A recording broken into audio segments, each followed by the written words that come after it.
one of the first things revealed by our Messiah through the Apostle John is that his righteousness is his true image. John chapter 1 verse 1 states, "In the beginning was the Word," or his Torah, which means path. "And the Word was with Elohim. And the Word, or the path, was Elohim." Because this is his true image. His Son lived his path in the flesh. John chapter 1 verse 14 goes on to state, "And the Word became flesh and dwelt," or tabernacled, "among us. He gave us his Torah," or his pathway, to walk in so that we would know the truth. Furthermore, if we do not walk in his path, then we walk in darkness. In John chapter 8 verse 12, Yeshua states, "I am the light of the world," and he was his Father's word in the flesh. "Whoever follows me," or walks as he does, "will not walk in darkness, but will have the light of life."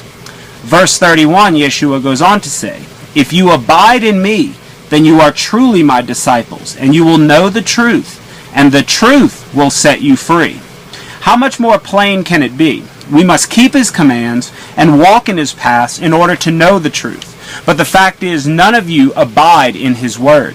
Matthew 5 verse 17 through 20, it's written, "Do not think that I have come to abolish the law or the prophets, but to fulfill them.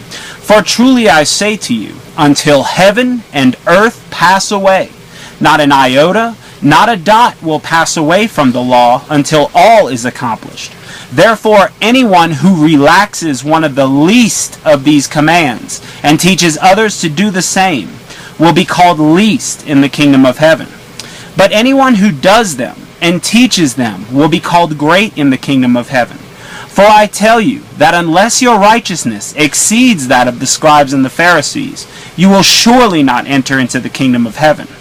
However, it seems that most of you think that the word of the abomination of desolation, Saul of Tarsus, or who you call St. Paul, trumps that of our Creator's only begotten Son. How long will you waver between two opinions? If Yeshua is your Messiah, then follow him and walk as he did in his Father's righteous image. If Paul is Messiah, then follow his more excellent way straight to the lake of fire. In Isaiah 53, verses 1 and 2, it's written, "Who has believed what he has heard from us? And to whom is the arm of Yahweh revealed? For he grew up before him as a tender plant. He had no form or majesty that we should look at him, and no beauty that we should desire him." It's amazing because his righteousness alone just isn't enough for most of you. You love to play the prostitute with your idols. In Ezekiel 14, verse 7, it begins, "For anyone of the house of Israel, or strangers who sojourn among Israel, who separates himself from me, taking his idols into his heart, and putting the stumbling block of his iniquity before his face, and yet comes to the prophet or to the shepherd to consult of me through him, I, Yahweh, will answer him and set my face against that man."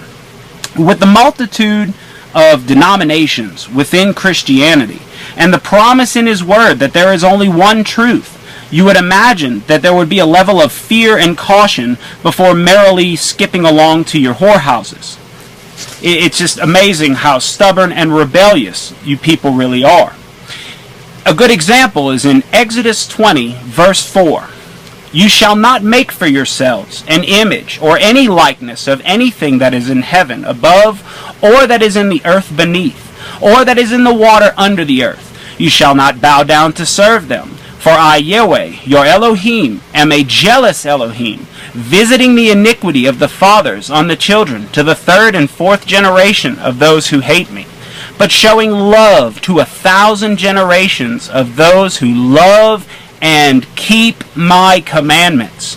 It's just a matter of believing his word and having the faith in his righteousness and not that on which you've devised from your own imagination. Proverbs chapter 3 verse 5 says, "Trust in Yahweh with all your heart and lean not on your own understanding." I find it disgusting, the multitude of graven images found in your hearts as well as in your whorehouse churches, where you go to prostitute yourselves to your crosses, your rosary beads, your statues, and your lying prophecy divinations from your false shepherds.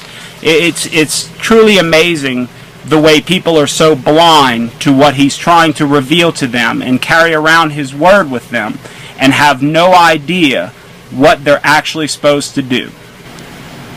I'm going to conclude today's video with a portion of scripture from the book of Ezekiel, chapter 13.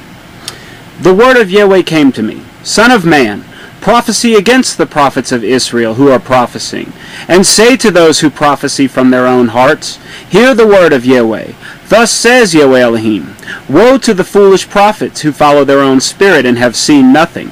Your prophets have been like jackals among ruins, O Israel.